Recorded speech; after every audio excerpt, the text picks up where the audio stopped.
This screencast is just going to introduce the sessions that we're going to do over the next 2 weeks and what we are aiming to achieve.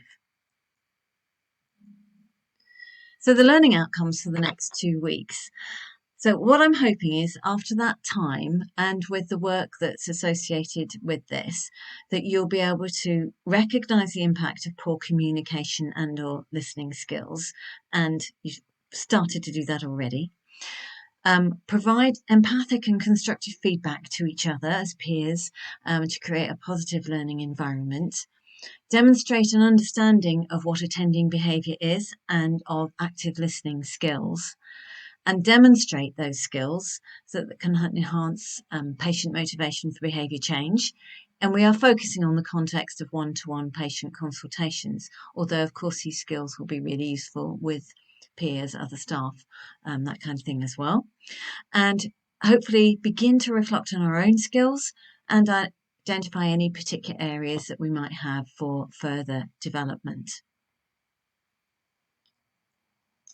So just to kind of put this in the context, we are focusing on improving our attending behaviour and active listening skills over the next 2 weeks.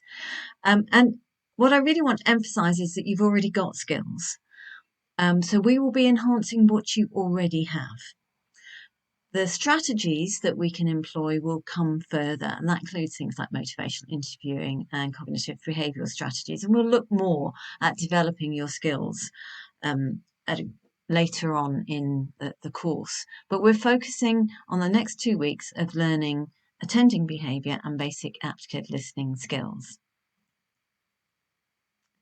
So I really like this quote, and I would strongly recommend Ivy's book on attending behaviour. And these authors have been working in the area of communication skills for decades.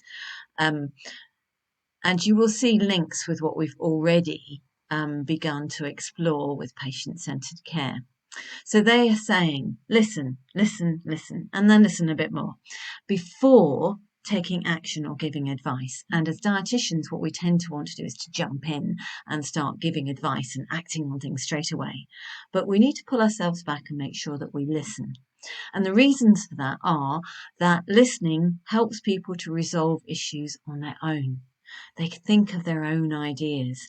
It helps them to develop using their own strengths, not just yours. And remember, you are going to be with them a very, very small amount of time in comparison to the amount of time that they are going to spend trying to live a different lifestyle, trying to implement behaviour change. So it's really important that we help them to find their own strengths. Listening is so fundamental to the helping process, and you will have seen that through the reading that you've done as well. It demonstrates empathy and helps develop your relationship with the patient. And as we go through, it's going to be even more clear that demonstrating empathy and our relationship with our patients is really empowering and highly motivating. So over the next couple of weeks, this is what we're going to be focusing on. So on the 9th of November, we are going to start developing our skills and doing a lot of workshops and role play so that we can identify what attending behaviour is and how to improve our skills in that area. We're going to look at questions and inviting patients to talk and tell us about what's going on for them. We're going to be looking at minimal encouragers that help people to talk more and clarify things. And we're going to look at a skill called verbal following or restating. So I'm going to go on to explain these a little bit more in the next screencast.